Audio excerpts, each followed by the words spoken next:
Здравствуйте, в эфире телеканала «Итоги дня», в студии Надежда Саханская. Коротко о темах. В Госдуму внесли законопроект о сохранении пособий при досрочном выходе на работу. Он был создан с целью помощи родителям, которые работают и имеют детей в возрасте до 1,5 лет.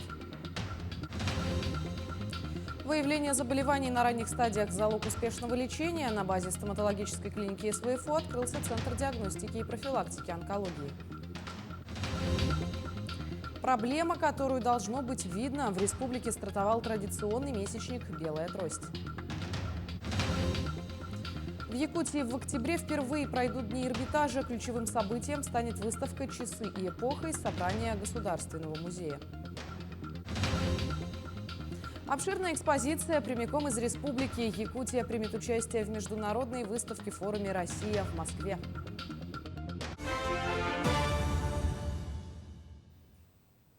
В Госдуму внесли законопроект о сохранении пособий при досрочном выходе на работу. Законопроект был создан с целью помощи родителям, которые работают и имеют детей в возрасте до 1,5 лет, а также для стимулирования их раннего возвращения на работу после отпуска по уходу.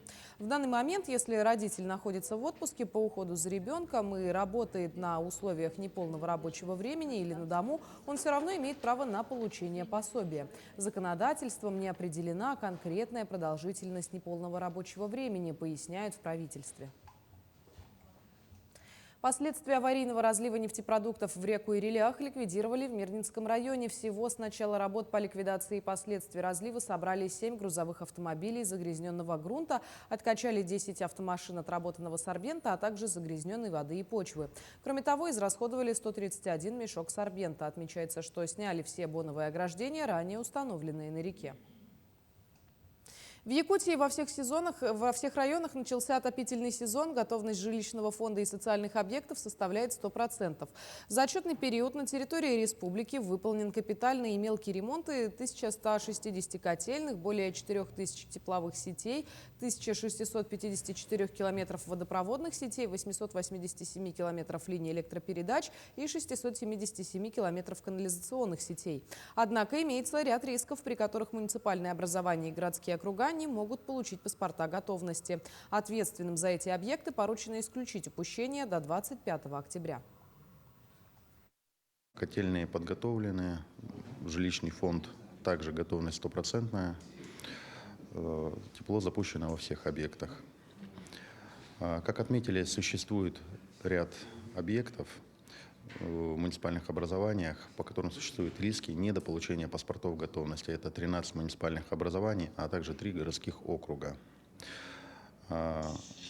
Один городской округ и муниципальное образование уже подали полностью документы на получение паспортов готовности. Это Жатай и Анабарский район. Бойцы отряда «Барс-2» продолжают службу на передовой. Бойцам, которые несут службу в ЛНР, вручили медали за отвагу. Там же, на месте, во время жестокой перестрелки, эту награду вручил комбат. В такие моменты поддерживают военнослужащих, которые несут свой долг во благо Родины.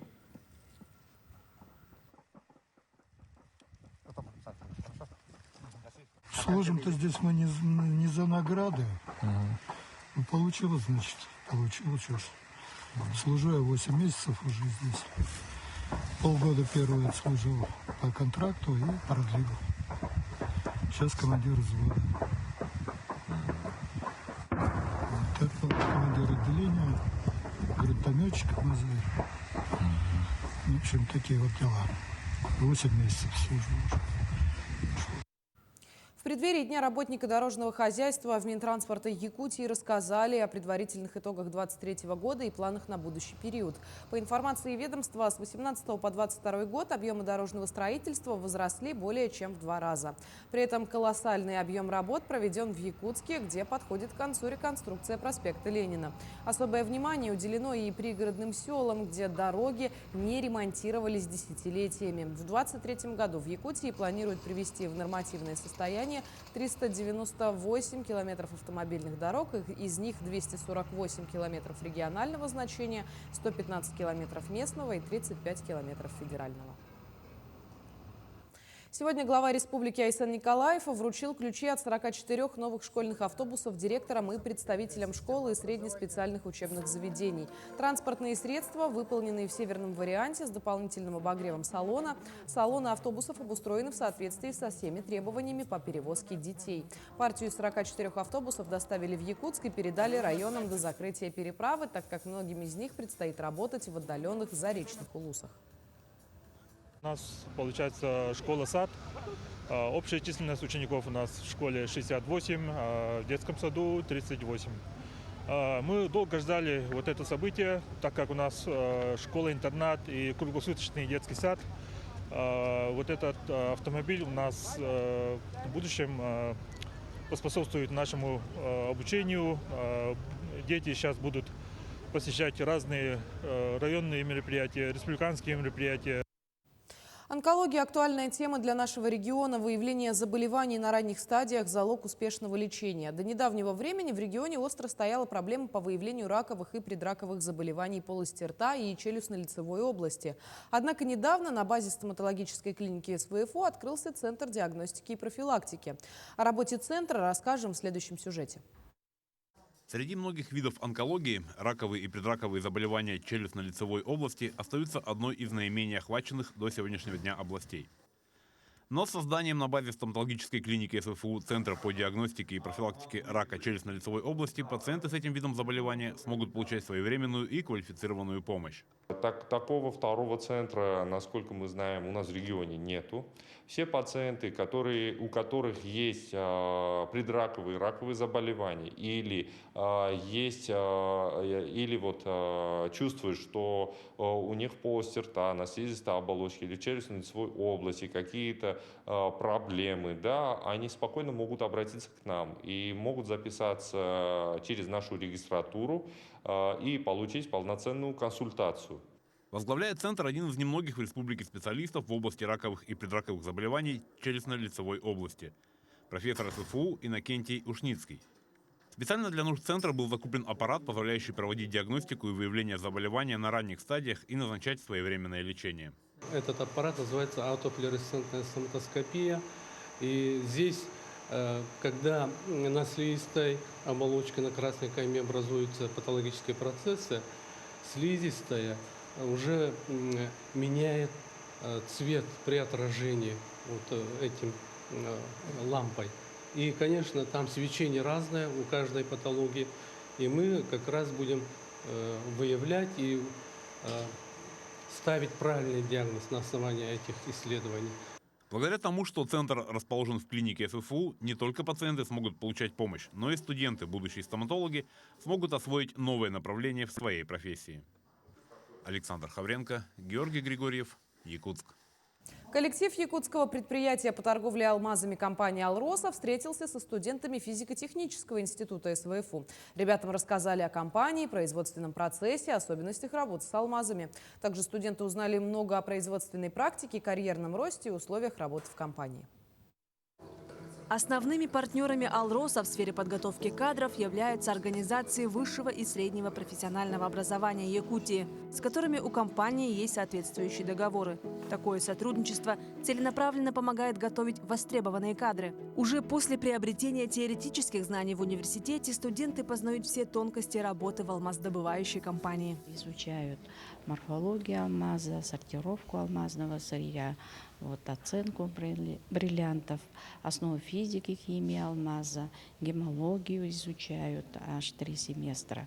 Для освоения как раз профессиональных компетенций наши студенты здесь проходят производственную практику с возможностью дальнейшего трудоустройства.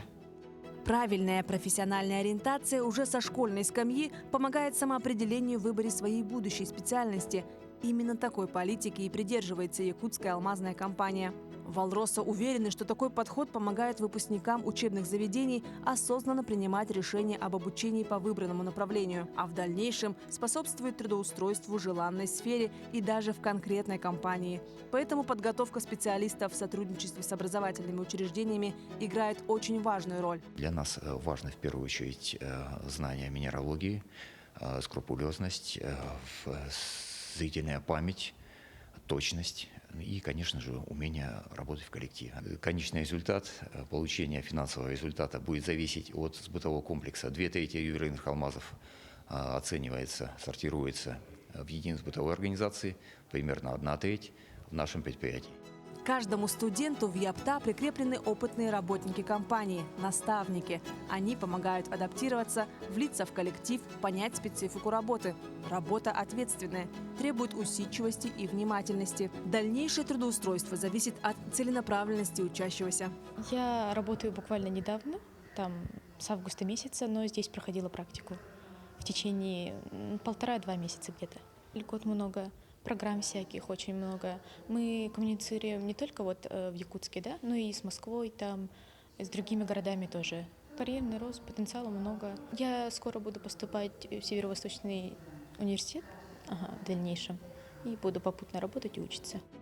Сегодня в якутском предприятии по торговле алмазами работает более 15 студентов СВФУ. Системный подход к профориентационной работе со школьниками, а затем и студентами помогает в нехватке кадров по специальностям узкого профиля. А выработанная система сотрудничества с СВФУ позволяет делать студентам осознанный выбор. С самого детства была интересна эта профессия. Думала, о, бриллиант, о, алмазы, это же так интересно, как они вообще добывают, это же очень дорого стоит. После окончания школы я поступила в среднее профессиональное образование, Якутский промышленный техникум. Обучалась там 1 год.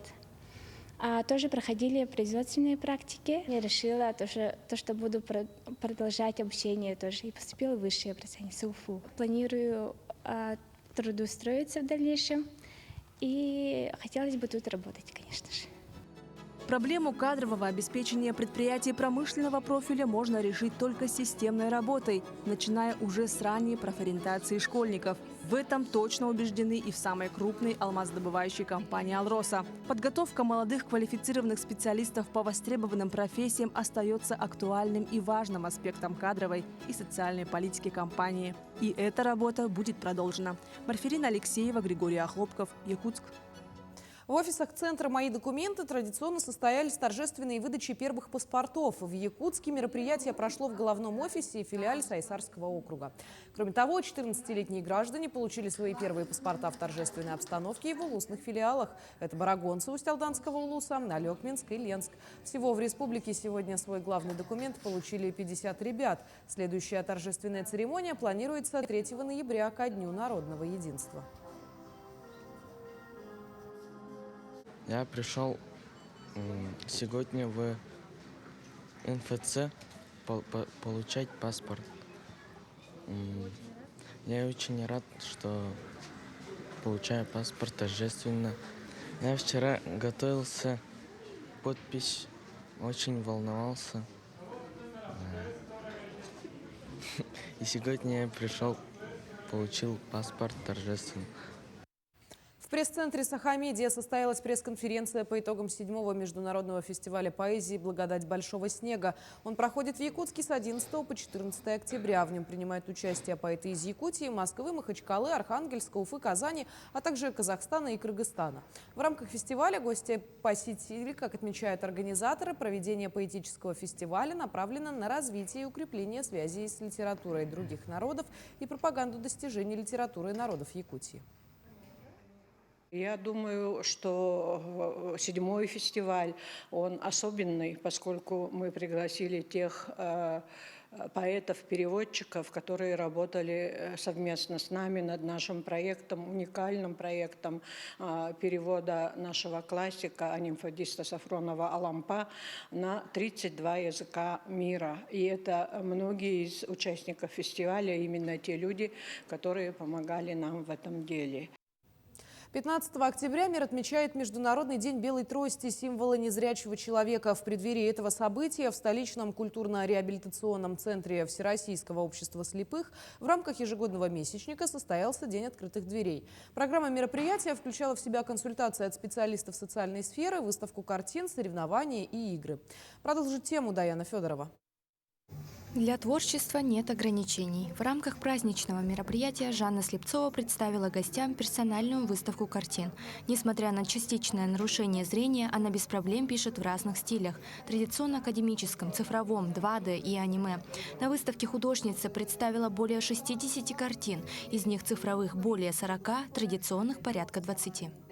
Из академических там вот будут показаны натюрморты всякие. Начинается все с наброска. Я смотрю на саму драпировку, саму композицию и просто на глаз набросаю компоновку, как все должно выглядеть, а потом начинаю уточнять, более контур начинаю делать, потом тени. Но это если именно рисунок. А если живопись, то там просто кидаю набросок, небрежные эти контуры и просто красками уже все уточняю. В рамках месячника «Белая трость» членам общества будет предложена насыщенная программа. Так они смогут пройти медосмотр, участвовать в конкурсе письма и чтения по системе Брайля и вокальном конкурсе. Помимо этого состоятся различные соревнования по настольным играм и не только. Центральным мероприятием ежегодно, традиционно у нас является егоровские чтения по произведениям Ивана Горного. Это первый тифлопедагог из народа Саха, известный незрячий поэт, публицист. И в этом году мы приурочили конкурс году педагога и наставника. В городской организации сейчас состоят более 400 человек с нарушением зрения. Члены общества посещают различные кружки и библиотеку, а также осваивают различные профессии. Завершится месячник 13 ноября. Символично, что в этот день Всероссийское общество слепых отмечает 75-летний юбилей. Даяна Федорова, Иван Сорокаумов, Якутск. В Якутске продолжается выставка продажи верхней одежды. Представлены известные европейские бренды, а также куртки-аляски от известной норвежской компании Bjørn Larsen. На выставке представлено более 150 различных моделей, предназначенных для температуры от 0 до минус 55 градусов. Подробности в следующем материале. Качественные пуховики, парки и шубы. Все это для якутян давно не предмет роскоши, а жизненная необходимость. При этом зимой в минус 60 хочется выглядеть стильно и чувствовать себя комфортно. Именно такой смысл несет философия компании Orso Group – не продать, а подарить комфорт. Норвежская ярмарка впервые в Якутске. Прямая поставка норвежских алясок на минус 50, канадских парок на шкуре койота. Большинство одежды, которые представлены за моей спиной, их, кстати, более 150 видов, вывезены из торговых центров и магазинов бутиков, которые были очень долго закрыты. Аляски на минус 50 будут со скидками до 70%. Также будут представлены финские пуховики и норвежская линейка алясок Bjørn Larsen на минус 50. По словам изготовителя, система климат-контроля за счет теплоизоляции обеспечивает тепло на улице и исключает перегрев в помещении. При этом вес изделий составляет от 600 до 800 грамм. Супруга купила вчера куртку, показала мне ее, мне понравилось. Сегодня мы пришли, и я тоже обзавелся курткой. Я рад, куртка хорошо сидит. Все представленные модели изготовлены из натурального меха и пуха. При этом мех съемный, что упрощает уход. Перед вами женская парка полностью на полярной лисе. Рукава верблюжьей шерсти. Она с двух сторон отстегивается, то есть можно носить зимой до минус 55 градусов, а также весной и осенью. В нашем ассортименте имеется более 30 различных видов женской модели. Перед вами канадская аляска на шкуре койота. Он держит минус 60 градусов. Он отстегивается, можно носить на разные сезоны, то есть осенью и весной. Материал не дубеет, не шелестит, водоотталкивающий. Зашел случайно сюда и быстро подобрал, сразу купил. Молодой человек подошел, сказал, вот самый топ. Я посмотрел, да, вроде как бы оно. Выставка-продажа продлится до 16 октября по адресу Ярославского, 12/1 в торговом комплексе Саха-Экспоцентр, 6-й этаж, вход в конце фудкорта, а также по улице Лермонтова, 23А, Лермонтовские ряды. Юрий Осипов, Марферина Алексеева, Семен Семенов, Якутск. С 25 по 28 октября впервые в Якутске пройдут Дни Эрмитажа. Мероприятие приурочено к 95-летию Национального художественного музея республики. Ключевым событием станет выставка «Часы и эпоха» из собрания Государственного Эрмитажа. Будут представлены подлинные произведения искусства. В рамках проекта также запланированы эрмитажный лекторий и мастер-класс по живописи. Для профессионального музейного сообщества состоится семинар, освещающий комплекс вопросов реставрационно-хранительской деятельности и безопасности музейных коллекций. Нерюнгринский музей истории освоения Южной Якутии в Нерюнгри был образован 13 октября в 1976 году как музей на общественных началах. И в свой день рождения коллектив музея подготовил жителям и гостям города необычный сюрприз. Подробности в нашем следующем сюжете.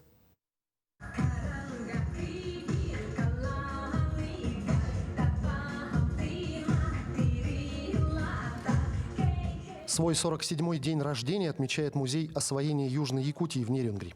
В этот торжественный день для гостей музея организовали семейный квест, открыли трактир, ну а экспозиция музея по-настоящему ожила. И в этот день мы приготовили массу подарков и сюрпризов для жителей Нерюнгринского района. По нашей задумке, именно сегодня, в пятницу, 13-го, все персонажи нашего музея оживут. То есть сегодня мы покажем тайный мир, внутренний мир музея. У нас работают, видели, да, очень много у нас наряженных людей.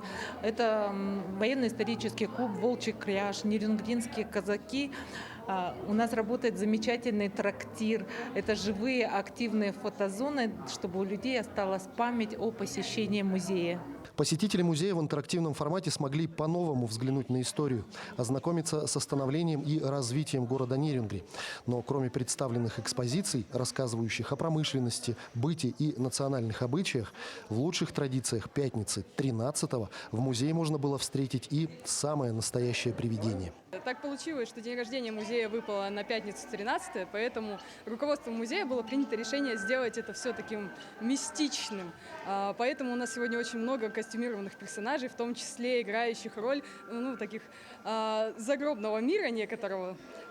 И я думаю, что они очень замечательно дополняют именно ту атмосферу, которую показывают сегодняшние экспозиции. Музей активно обретает статус центра и места культурного досуга, культурно-образовательная деятельность которого вносит достойный вклад в формирование общего имиджа Южно-Якутского региона.